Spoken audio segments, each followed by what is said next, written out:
I got 5 more minutes. Anybody else? Yes, ma'am, and then you, ma'am. Are there any, like, do you know of, like, any grants or, regarding the housing and the small businesses that have been mediated through, like, the National Register of Historic Places, that are important? Because I think that that could, I guess, give rise to, like, tourism and perhaps, just like Olivia was saying, just maybe just stimulate people to stay there and just kind of beautify the area. Excellent point. Some of us have looked into that, that's a heavy lift, but you got to try to do some heavy lifting things to do that. Right now, before you can do anything to a building in Charleston, you got to go to the Historical Preservation Society, and they got to make sure it's not a historical project and those type of things.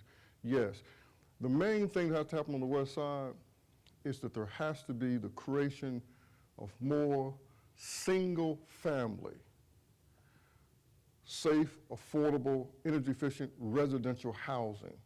Charleston has neglected creating single-family residential housing. It has put all of its money in recent years into rebuilding the public housing stock.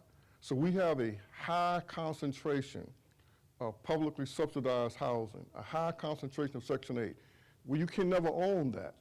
So as long as you have high concentration of public housing, high concentration of absentee landowners on the property, then the people can't own the land that they live on. So that's something that has to change, and something my organization has tried to do, to buy out property as a nonprofit organization, to be a custodian of the property until people can get the financial means and get their credit worthiness where they could buy it so we can transfer it to a family, and that's the way you accumulate wealth. But that's the biggest problem right now, is that the home ownership is so low in the African American community, and the property is owned, large amount of it is owned by people who don't live here. And I was just wondering, they can't own it right now, but are they being involved as community stakeholders in the design and in the development of all these? Because ultimately they're the ones that are going to be living there. They're the ones that are going to be working there. So are they being involved in a manner that they can have a say, even though they can't own it? Excellent point, and I'll try to answer succinctly, and I'll talk to you in detail offline. That's one of the things that Mr. Rick Martin, Reverend James Ely, and Linda Ely, and those of us who are advocates of the community, Dr. Smith, are trying to do. What's happening is once people lose confidence in the government at every level, federal, state, county, local, once they've been lied to, once they've basically been ignored, and when they marginalize the leaders, like Reverend Ely, like Rick Martin, like Shaniqua, like myself, which they do, they marginalize us, and it makes us look incompetent and inept when we can't get nothing done, then the people's spirit become crushed, and they say, why in the hell would I want to go to those meetings, right? We've been doing this for years, right? And they just get to the point where they get so angry and frustrated it's a waste of time. But what we're trying to say to them now, as hard as it is to make, this time it could be different. It could be different because there's enough money that some could be invested in our community, and they're not taken from other communities. This community has not been there in the past. So that's what we're trying to get people to do. This wild, wonderful, healthy Charleston West Side, engage in this process. The McGee Foundation will be kicking off their initiative tonight at 4 o'clock over at the St. Anthony's Church. Engage in that process. There's going to be a series of community meetings. Engage in the process. Let your voice be heard. And we think that this time is going to be different. We really do.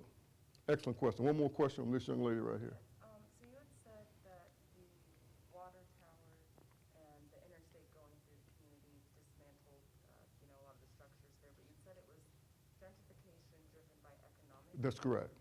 So in contrast to gentrification, maybe now that's not necessarily driven by economic reasons? Yeah. Excellent point. Very insightful. All gentrification is economics. It's all economics.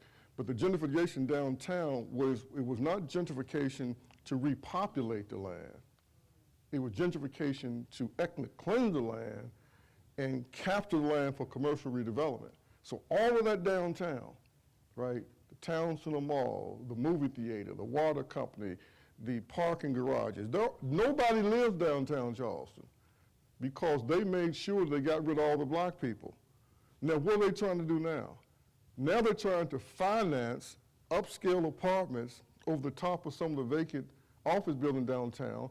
Now you're getting gentrification for economic reasons to bring in these young professionals. I heard the mayor on the radio yesterday talking about it. So yeah, they're trying to repopulate the downtown now because they spent all that money to build a baseball field downtown, which is beautiful, by the way. You got all those restaurants there on down. So now they want people downtown so people can walk and go to the club and get drunk and walk home and not have to get in the car, which is not a bad idea. But we're saying, don't forget us, because we still live in a neighborhood in a community that's not downtown. But that's an excellent question. Excellent. I appreciate you guys' attentiveness. Nobody went to sleep. That's the way a preacher always monitor his success. Did everybody stay awake? Nobody's head hit the table. Thank you.